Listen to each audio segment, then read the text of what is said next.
गोबर गणेश एक ऐसा मुहावरा जो कभी श्रद्धा से जुड़ा था, अब अपमान के रूप में इस्तेमाल किया जाता है। लेकिन क्या हो अगर हम आपको बताएं कि यही परंपरा हमारी नदियों, हमारी धरती और हमारे भविष्य को बचाने की कुंजी है। आइए इसके वास्तविक अर्थ पर फिर से विचार करें और समझें कि कैसे इस पवित्र परंपरा को अपमान में बदल दिया गया। नमस्कार मित्रों, आप सबका एक बार फिर स्वागत है हमारे चैनल सनातन टेल्स में। विनम्र निवेदन है कि अगर आपने हमारे चैनल को सब्सक्राइब नहीं किया है तो कृपया सब्सक्राइब अवश्य कर लें। भारतीय परंपरा में गोबर को उसकी पवित्रता और पारिस्थितिक मूल्य के लिए पूजनीय माना जाता है। प्राचीन भारत में गोबर और मिट्टी से गणेश की मूर्तियां बनाना सिर्फ एक अनुष्ठान नहीं था, यह एक दर्शन था। यह पवित्रता, सादगी और गहन पर्यावरणीय ज्ञान का प्रतीक था। गोबर और मिट्टी से बनी गणेश प्रतिमाएं घर पर प्रेम पूर्वक बनाई जाती थीं और उनकी पूजा की जाती थी। पूजा के बाद इन मूर्तियों को नदियों, तालाबों या खेतों में विसर्जित कर दिया जाता था, जहां वे प्राकृतिक रूप से विलीन हो जाती थीं।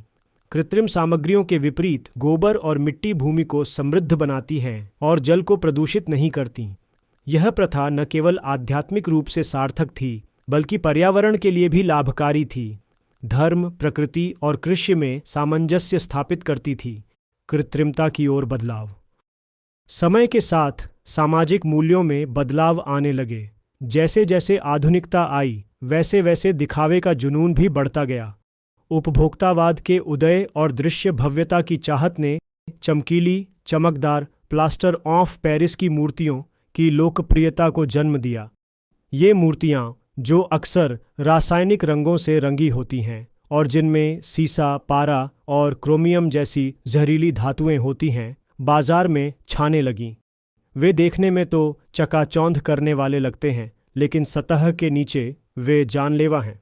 पूजा के बाद विसर्जित करने पर वे हमारी नदियों में विषाक्त पदार्थ छोड़ते हैं, जलीय जीवन को नष्ट करते हैं और पीने के पानी को दूषित करते हैं, जो मानव स्वास्थ्य को खतरे में डालती है। गंगा और यमुना, जो कभी पवित्रता की प्रतीक थीं, अब हमारे अहंकार का बोझ ढो रही है। तो प्रश्न उठता है कि गोबर गणेश उपहास का शब्द कैसे बन गया? यह बदलाव आकस्मिक नहीं था, इसे योजनाबद्ध तरीके से किया गया था। ब्रिटिश काल और उसके बाद पश्चिमी उपभोक्तावाद के उदय के दौरान गोबर को गंदगी के रूप में ब्रांड किया गया। शहरी संस्कृति ने इसे गरीबी और पिछड़ेपन के बराबर मानना शुरू कर दिया। मीडिया और बाजार ने हाथ मिला लिया और इस बदलाव का फायदा उठाया। महंगी, जहरीली कृत्रिम मूर्तियों को आधुनिक और सुंदर बताकर प्रचारित किया, जबकि साधारण पारंपरिक गोबर से बने गणेश को सस्ता और हास्यास्पद बताकर उनका मजाक उड़ाया। धीरे धीरे पवित्रता का मजाक उड़ाया जाने लगा और सादगी को हीनता समझा जाने लगा। यह सिर्फ सांस्कृतिक क्षरण नहीं था, यह व्यापार की एक साजिश थी, हमें अपनी जड़ों से अलग करने और प्रदूषण और मुनाफे के चक्र में फंसाने की एक जानबूझकर की गई कोशिश। एक सांस्कृतिक षड्यंत्र? यह सिर्फ रुचि में बदलाव नहीं था, यह एक सूक्ष्म सांस्कृतिक विस्थापन था। पर्यावरण अनुकूल परंपराओं का उपहास करके समाज को स्थायी प्रथाओं से हटाकर उपभोक्ता आधारित रीति रिवाजों की ओर धकेला गया। नतीजा, आज हमारी नदियाँ प्लास्टिक और रसायनों से दम घोंट रही हैं। प्लास्टिक से भरी नदियाँ, जहरीला पानी और जीवन पर मंडराता खतरा। अगर गंगा और यमुना जहरीली हो जाती हैं तो यह सिर्फ धार्मिक क्षति नहीं है, यह एक सभ्यतागत संकट है। इससे आने वाली पीढ़ी का जीवन ही खतरे में पड़ जाएगा। कोई भी सभ्यता स्वच्छ जल के बिना जीवित नहीं रह सकती, फिर भी हम परंपराओं को विषाक्तता के लिए बेच रहे हैं। समाधान, जो हमारा था उसे वापस पाएं। अब कहानी पलटने का समय आ गया है। इसका समाधान अपनी जड़ों की ओर लौटने में है। गोबर के गणेश कोई अपमान नहीं है, यह सम्मान का प्रतीक है। यह भारत की प्राचीन बुद्धिमत्ता, पर्यावरणीय दूरदर्शिता और सांस्कृतिक गौरव का प्रतीक है। हमें गोबर, मिट्टी और प्राकृतिक रंगों से गणेश की मूर्तियां बनाने की परंपरा को पुनर्जीवित करना होगा।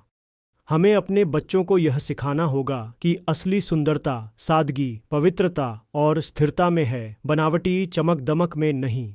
तो आइए गोबर, मिट्टी और प्राकृतिक रंगों से गणेश जी की मूर्तियां बनाने की ओर लौटें।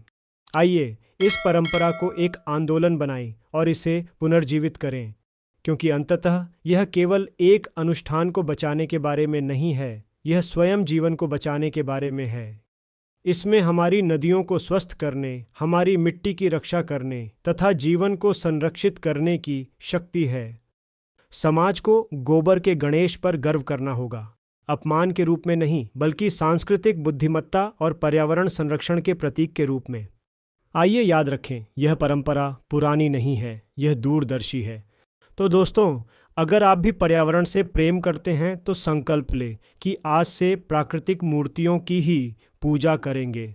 अगर आपको यह वीडियो प्रेरणादायक लगा हो तो इसे लाइक और शेयर ज़रूर कीजिएगा, जिससे और लोग भी प्रेरित हो सके। और अगर आपने अभी तक हमारे चैनल को सब्सक्राइब नहीं किया है तो कृपया सब्सक्राइब ज़रूर कर लें। आपका एक लाइक और सब्सक्राइब हमें आगे बढ़ने और अच्छे वीडियो बनाने के लिए प्रेरणा देता है। और हाँ, आप हमें फेसबुक, इंस्टाग्राम पर भी पा सकते हैं। तो ऐसे ही आध्यात्मिक ज्ञान से जुड़े रहने के लिए हमारे पेज सनातन टेल्स को लाइक और फॉलो करें। ये हमारे लिए बहुत मायने रखता है। अंत तक हमारे साथ बने रहने के लिए आपका धन्यवाद। गणेश जी आप पर सदैव कृपा करें। ओम गणेशाय नमः।